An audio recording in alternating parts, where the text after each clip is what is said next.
২০২৪ সালের ছাত্র জনতার অভ্যুত্থানের পরবর্তী এই নতুন বাংলাদেশে আজকে আমরা প্রথম এই কেরানীগঞ্জে এসেছি।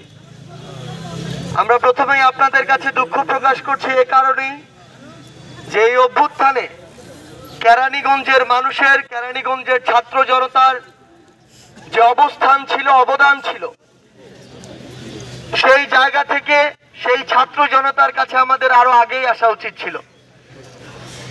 আমরা আপনাদেরকে শুধু আমাদের জায়গা থেকে একটি কথাই বলতে চাই যে এই ঢাকা জেলার যে কয়েকটি গুরুত্বপূর্ণ জায়গা রয়েছে তার মধ্যে অন্যতম একটি জায়গা এবং যেটি ঢাকা জেলার অনেকটা হৃৎপিণ্ডের মতো কাজ করে সেটি হচ্ছে এই কেরানীগঞ্জ। আমরা আজকে যখন এই কেরানীগঞ্জে আসছিলাম, আমরা আসলে প্রথম আসা উপলক্ষে রাস্তার দুই ধার অবকাঠামো এগুলো দেখতে দেখতে আসছিলাম। আমরা কেরানীগঞ্জের খবরগুলো খুঁজতে খুঁজতে আসছিলাম, কিন্তু এই অভ্যুত্থান পরবর্তী সময়ে আমাদের কাছে দুঃখের বিষয় এটাই যে আজ থেকে ৬-৭ মাস আগে ওই খুনি হাসিনার সময়ে এই কেরানীগঞ্জে যেমন বিভিন্ন প্রজেক্ট, বিভিন্ন জায়গা, বিভিন্ন প্লট নিয়ে বাণিজ্য চলতো, এখনো সেই চাঁদাবাজি এবং বাণিজ্যগুলো চলে। আমরা আমাদের জায়গা থেকে দেখতে পেলাম যে যারা বিগত সময়গুলোতে হয়তো কেউ বছর ধরে, হয়তো কেউ যুগ ধরে অভুক্ত ছিল, তারা এখন অনেকটা দুর্ভিক্ষের মতো বুভুক্ষ হয়ে উঠেছে। আমরা আস্তে আস্তে দুই পাশে দেখছি যে কেরানীগঞ্জের যে একটি সুন্দর রাস্তা রয়েছে আসার, কিন্তু দুই পাশে যে খালগুলো প্রত্যেকটা এক একটা হয় ডাস্টবিনের মতো মনে হচ্ছে, না হয় নর্দমার মতো মনে হচ্ছে। অথচ এই খালগুলো যদি সুন্দরভাবে খনন করা যেত তাহলে হয়তো এই কেরানীগঞ্জ একটি পর্যটন স্পট হয়ে উঠতে পারত। আমরা দুই পাশে আস্তে আস্তে আমাদের জায়গা থেকে যেটি দেখছি যে এই খাল খননের জন্য, আপনার কেরানীগঞ্জের উন্নয়নের জন্য অসংখ্য বাজেট এসেছে, কিন্তু কিছু ভণ্ড পীর এবং তাদের মুরিদরা সেই বাজেটগুলোকে দেশের বাইরে পাচার করেছে।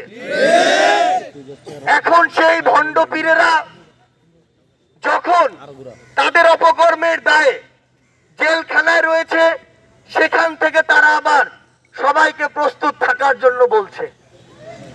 এই ভণ্ড পীরেরা যাদের নিজেদেরই এখন পর্যন্ত কোনো অস্তিত্ব আর নেই, এই ভণ্ড পীরেরা যারা নিজেরাই জানে না যে এই বাংলার মানুষের ঘৃণার কত বড় জায়গায় তারা এখন রয়েছে, এবং তাদেরকে মানুষ যদি পায়, তাদের শরীরের এক একটা অংশ কই যাবে এটা তাদের কোনো ধারণা নেই।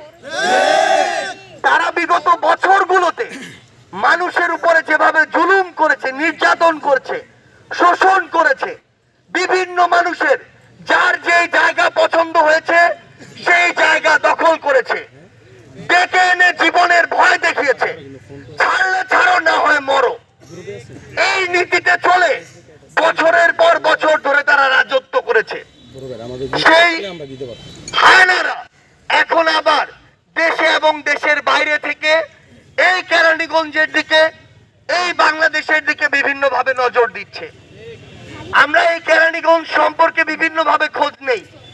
বলা হচ্ছে এখানকার তরুণরা বিভিন্ন অপ্রত্যাশিত কাজে লিপ্ত হচ্ছে, কিন্তু এই তরুণরা যে মাঠগুলোতে খেলবে, যে জায়গাগুলোতে সুস্থ স্বাভাবিকভাবে বিচরণ করবে, সেই জায়গাগুলো এই হায়নার আবার দখল করে নিয়েছে। অর্থাৎ একটা সুস্থ স্বাভাবিক জীবন এই কেরানীগঞ্জে গড়ে ওঠার জন্য যেই উপাদানগুলো প্রয়োজন ছিল সেগুলো তারা তাদের জায়গা থেকে দখল করেছে, আবার তারা তাদের জায়গা থেকে এই কেরানীগঞ্জকে বিভিন্নভাবে যতভাবে শোষণ করা যায় শোষণ করেছে, আবার তারা কেরানীগঞ্জে ফিরে আসার আশা ব্যক্ত করছে।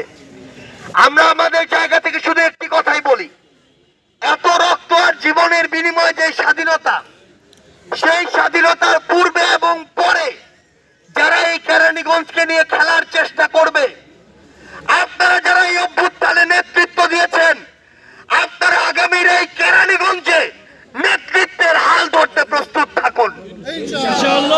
আপনারা যদি আবার সেই সাহস দিয়ে কেরানীগঞ্জের মাটিতে দাঁড়ান, হয়তো প্রথম দিন 100 জন দাঁড়াবেন, কিন্তু এই সংখ্যাটা কয়েকদিনের ব্যবধানে কয়েক হাজারে পরিণত হবে, এই সংখ্যাটা মাসের ব্যবধানে লক্ষে পরিণত হবে। যেমন ভাবে ওই 5ই জুন থেকে শুরু করে 5ই আগস্টে কয়েকশো ছাত্র জনতা থেকে কয়েক কোটি ছাত্র জনতা রাজপথে নেমেছিল। আপনাদের শুধু ওই বুকের সাহসটা রাখতে হবে। একটা জিনিস মনে রাখবেন, এতদিন আমাদেরকে ব্যবহার করা হয়েছে, আমরা আর প্রশ্রয় দেয়নি, রাজপথে নেমেছি। কিন্তু রাজপথে নামার পরে আমরা যে নতুন বিজয় পেয়েছি, এই বিজয়ের পর যেন আমাদের কেউ ব্যবহার না করতে পারে। আমরা যদি আমাদেরকে কারো কাছে বিক্রি করে দেই কিছু অর্থের বিনিময়ে, সাময়িক কিছু ক্ষমতার বিনিময়ে, তাহলে যে দাসত্বের শৃঙ্খল আবার শুরু হবে, সেই শৃঙ্খলের বেড়া জালে আগামী 16 বছর আবারও আমাদের বন্দী হতে হবে।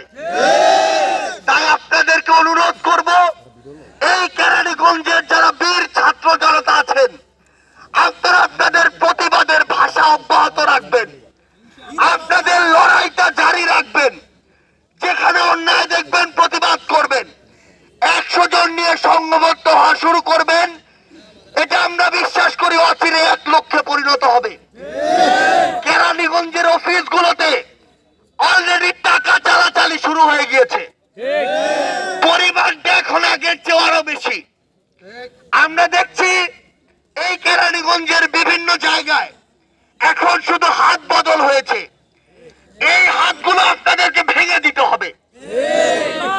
আমরা একটা জিনিস শুধু আমাদের মাথায় সেট করে রাখবো, আমরা আমাদের লড়াইয়ের একটা ধাপ পার করেছি, কিন্তু পরবর্তীতে যে ধাপগুলো শুরু হয়েছে, এই ধাপগুলো অনেক দীর্ঘমেয়াদী এবং এই লড়াইটা আরো কঠিন।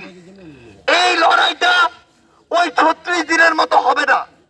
এখানে আমাদের সংঘবদ্ধ হতে হবে, এখানে আমাদের বিচক্ষণ হতে হবে, এখানে আমাদের ঐক্যবদ্ধ হতে হবে।